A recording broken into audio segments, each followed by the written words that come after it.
Hi everyone, this is Hamza Koujan. I'm a cybersecurity consultant from Trend Micro Saudi Arabia team. Today we will discuss Apache Log4j, Log4Shell remote code execution zero-day vulnerabilities, which have the number CVE 2021-44228. This is a new vulnerability that has been discovered on December 9th, 2021. So what is Log4j? Log4j is an open source Java-based logging utility that is widely deployed and used across a variety of enterprise applications, even many cloud services that utilize Apache web servers. Then what is Log4Shell? Log4Shell is the common name for the vulnerability that have the CVE number 2021-44228. Is a Java naming and directory interface TM GNDI injection vulnerability. It can be triggered when the system uses an affected version of Log4j2 and include untrusted data in the logging messages. So simply the attacker can craft a malicious payload and send that payload to the logging server, and that will make a GNDI lookup into that malicious server that controlled by the attacker. And depending on the information that will be sent back, the response, a malicious Java object may be loaded, which can eventually lead to an RCE, remote code execution. In addition, attackers who can control the log messages on their parameters can execute arbitrary code loaded from the LDAP server when the message lookup substitution is enabled.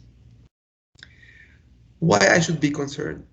Unfortunately, this vulnerability is widely spread in many of the logging utilities that's been used on the web services like Apache Web Server, which end up using by many enterprises and cloud applications.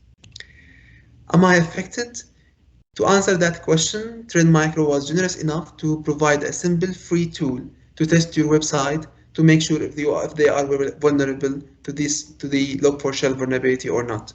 Simply Google Trend Micro Log4Shell tester tool, and that will be the first hit in the search. You can see here this is the vulnerable website, and we can see from the backend perspective, this is the service on the backend working, the container image, and this is the logging being printed here. What are the logs? So the first thing that I will do, I will show you that this website is vulnerable. Just prepare the backend listener so we can get the reverse shell on that listener, and we will execute that simple Python script that will prepare an LDAP server on the back end and then give us the query or the token that we will use, the GNDI perimeter that we will use to start initiating that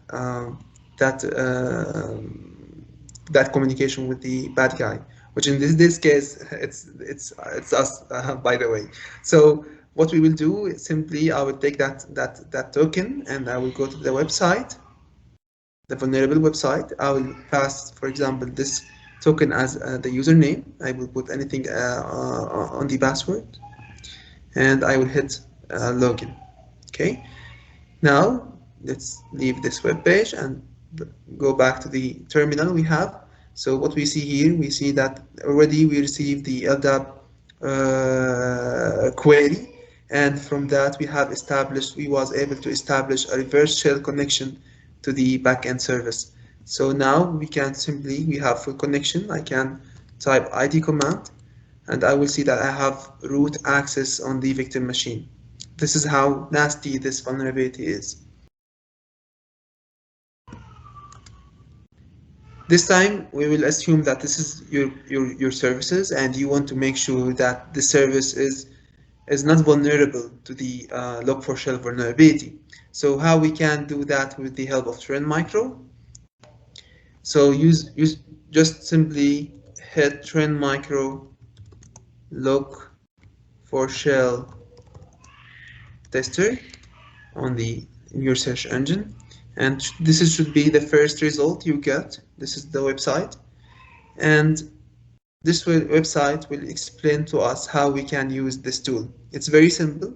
If your website is published to the globally published to the internet, you can use this tool on the left side. So simply put the website, for example, http abc.com, and then decide where you would like to put the GNDI token on the user agent header or in some API version header or URL parameter or form data. This is depend on how your service is logging data to the backend Log4j utility.